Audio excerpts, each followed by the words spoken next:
Assalamualaikum dan salam sejahtera. Beberapa hari kebelakangan ini, UMNO sedang buat damage control. Mereka mengadakan mesyuarat majlis tertinggi, mesyuarat bersama ketua bahagian dan pemimpin-pemimpin grassroots untuk menerangkan sebab apa Najib tidak diberi pengampunan. Sebab apa permohonan Najib untuk mendapat pengampunan ditolak. Orang UMNO dinasihat, jangan bincang isu pengampunan Najib ataupun penolakan permohonan pengampunan Najib. Ini salah dari segi undang-undang. Kalau kita mempertikaikan atau kita menyoal sebab apa Najib tidak diberi pengampunan, ini satu kesalahan di bawah Akta Hasutan ataupun Sedition Act. Dan tindakan undang-undang boleh diambil terhadap sesiapa yang mempertikai, menyoal ataupun mengkritik keputusan tidak beri pengampunan untuk Najib. Ini kerana keputusan dibuat oleh Agong. Jadi apabila kita menyoal atau mempertikai keputusan tu, maknanya kita mengkritik Agong. Dan mengkritik Agong adalah satu kesalahan. Jadi jangan kita bangkitkan isu Najib punya pengampunan ataupun penolakan permohonan Najib untuk mendapat pengampunan sebab kita boleh ditangkap dan boleh di-charge di bawah Akta Hasutan kerana menghina Agong. Ini semua bohong. Mereka kata kita kena terima keputusan Agong. Kita kena menghormati keputusan Agong. Keputusan Agong tu ialah kuasa mutlak Agong. Agong tu berkuasa sepenuhnya menentukan boleh atau tak boleh Najib diampun. Dan macam-macam lagi. Yang sebenarnya, ini bukan keputusan Agong. Dan ini telah dibangkitkan oleh Latifah Koyah. Latifah Koyah bekas Komisioner SPRM. Bermaknanya dia tahu undang-undang dan dia juga lawyer. Dia tahu undang-undang dan dengan mengetahui SPRM, agensi yang terlibat di dalam menangkap orang yang lakukan rasuah dan salah guna kuasa, dia tahu apa dia undang-undang, apa dia perlembagaan. Dia perlu tahu dan dia juga tahu. Dan dia telah bangkitkan isu ni banyak kali dulu, isu rasuah dan sebagainya. Dan dia juga hari ini telah bangkitkan bahawasanya jangan salahkan Agong. Ini bukan keputusan Agong. Dan kalau kita mempertikai atau menyoal keputusan tu, itu keputusan lembaga pengampunan. Bukan Agong. Jadi dengan kita mengkritik atau menyoal, kita tidak mengkritik atau menyoal Agong. Kita mengkritik dan menyoal keputusan lembaga pengampunan.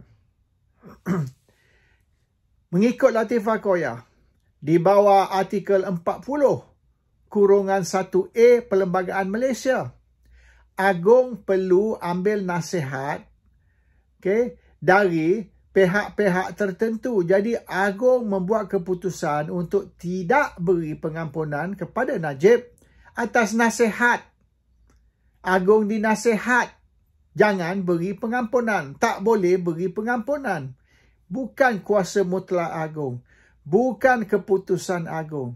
Agong hanya menjalankan tugas di bawah Perlembagaan Malaysia, artikel 40/1A, dan terima nasihat dan buat keputusan berdasar kepada nasihat.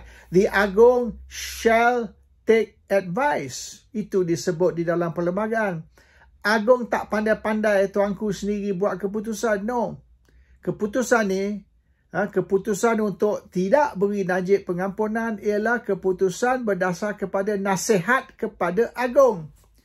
Jadi apabila kita sebut atau apabila orang UMNO sebut, jangan petikai, jangan soal. Sebab dengan kita pertikai atau menyoal keputusan lembaga pengampunan, maka kita mengkritik Agong. Dan itu satu jenayah. Mengkritik Agong adalah satu jenayah. Dan kita boleh ditangkap dan boleh dipenjara. Itu nasihat diberi kepada kita. So shut up. Don't talk about it. Jangan sebut, jangan debate, jangan petikai, jangan kritik. Ini kuasa mutlak Agong. Ini keputusan Agong, kita kena menghormati keputusan Agong dan jangan soal. Jadi UMNO kata walaupun mereka duka cita, Najib tidak diberi pengampunan, tetapi mereka menghormati keputusan Agong. Mereka tidak akan soal atau kritik keputusan Agong. Ini seumpama dia nak beri gambaran ni, Agong yang salah. Ini Agong ni. Agong lah yang tak mau beri pengampunan untuk Najib. No. Bukan keputusan Agong. Agong terima nasihat dan bertindak mengikut nasihat. That one is di dalam perlembagaan Malaysia. Dan mereka kata, oh Agong ada kuasa mutlak. Tak ada. Agong tidak ada kuasa mutlak kecuali dalam 3 perkara. Selain daripada itu, Agong shall take advice. Kita kena faham, kalau tidak ada perlembagaan, Agong tidak wujud. There'll be no Agong kalau tidak ada perlembagaan Malaysia. Sebab sebelum merdeka, mana ada Agong? Tak ada Agong. Ada Sultan Raja yang Pertuan Besar negeri, Raja Perlis dan negeri-negeri lain. Kita ada Sultan. 9 negeri kesemuanya. Kita tidak ada Raja yang ke-10, iaitu Agong. Itu Raja yang ke-10. Kita ada 9 saja raja. Tetapi apabila Malaysia menjadi merdeka, apabila Malaysia ni menjadi Persekutuan Tanah Melayu, Federation of Malaya, dan tahun 57 apabila Malaysia diberi merdeka, kita juga diberi satu perlembagaan. Perlembagaan itu diwujudkan atau ditulis oleh British. The British created the Federal Constitution of Malaysia. British yang create perlembagaan Malaysia. Dan di dalam perlembagaan Malaysia itu disebut ada Agong yang akan dipilih melalui mesyuarat raja-raja. 9 raja akan mesyuarat dan memilih seorang daripada raja ini menjadi Agong. So the Agong was born from the Malaysian Constitution. Maknanya Agong ni lahir dari perlembagaan. Kalau tidak ada perlembagaan, tidak ada Agong. Sebab Agong tu di dalam perlembagaan. Sebelum ada perlembagaan, tidak ada Agong. Ini must be clear. Agong was born from the Federal Constitution of Malaysia. Excuse me. Maka, Agong di bawah perlembagaan. Bukan di atas. Agong ni anak kepada perlembagaan. Perlembagaan tu bapa kepada Agong. Apabila dia orang create, apabila dia orang reka satu perlembagaan, maka di dalam perlembagaan tu mereka masukkan jawatan Agong. So, ringkas cerita, Agong was born from perlembagaan. Kalau perlembagaan tidak wujud, maka Agong juga tidak wujud. That's reality. The Agong was born. The Agong was created because of perlembagaan. So, Agong di bawah perlembagaan dan mengikut artikel 40(1)A, Agong perlu terima nasihat dan bertindak mengikut nasihat.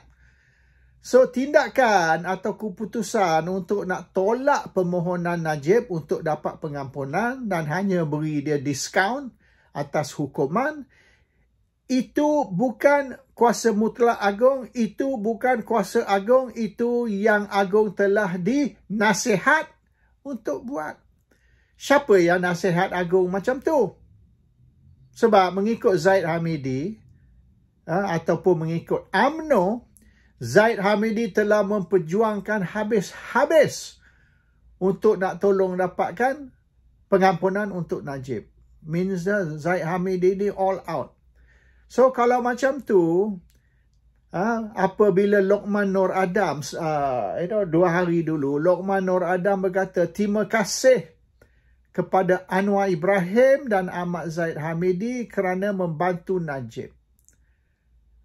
Lokman Adam ucap terima kasih kepada Anwar dan Zaid kerana membantu Najib. Walaupun tak dapat pengampunan, sekurang-kurang dapat diskaun atas hukuman.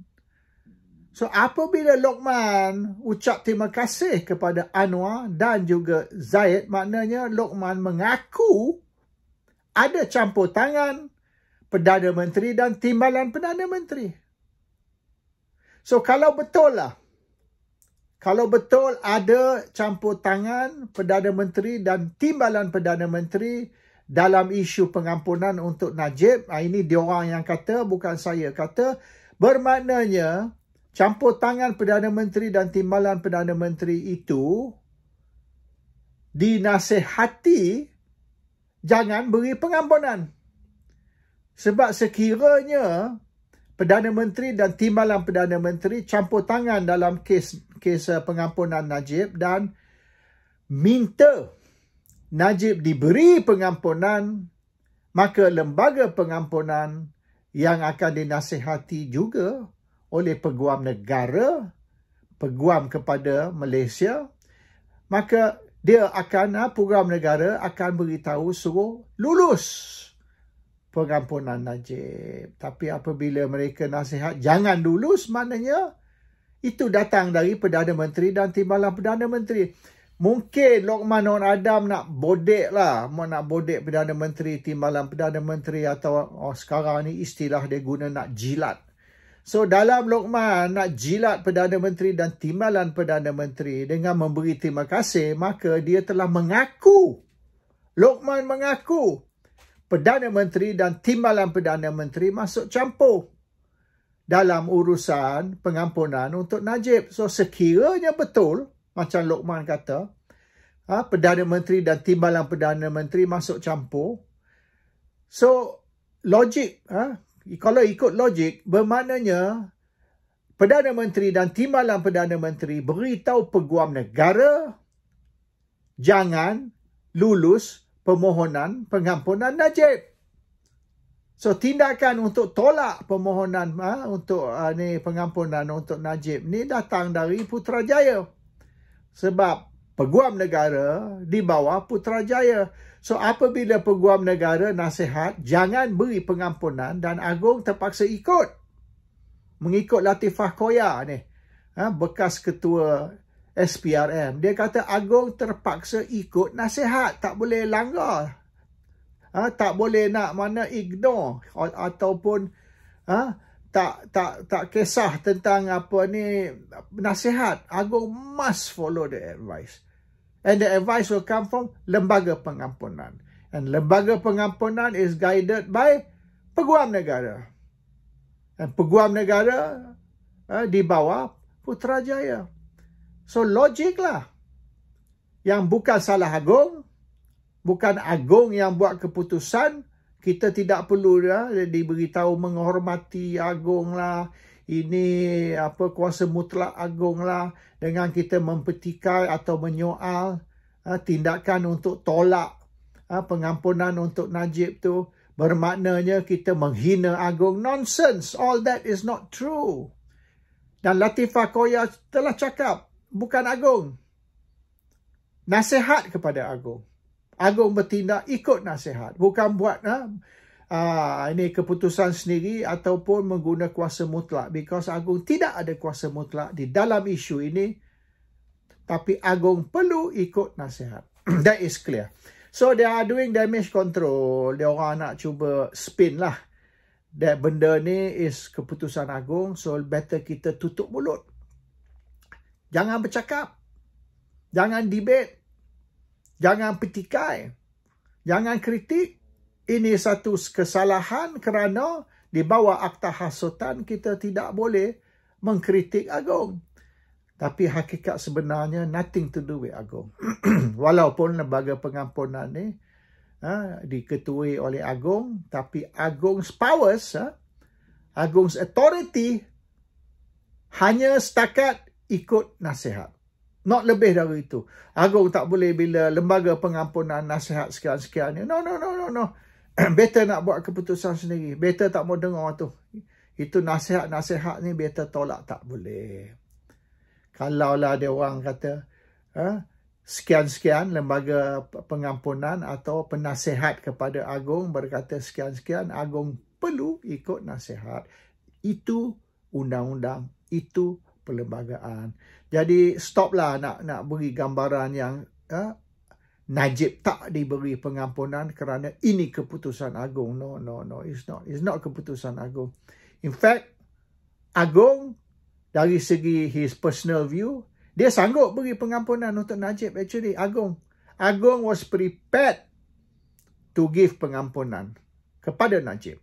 Tapi nasihat kepada Agung, jangan. So, Agung had no choice lah. Kalau ikut dia, kalau ikut maknanya keputusan Agung sendiri, Agung beri tau pengampunan. Memang Agung prepared to give pengampunan kepada Najib. Tapi oleh kerana dinasihat jangan, maka Agung tak boleh buat apa-apa.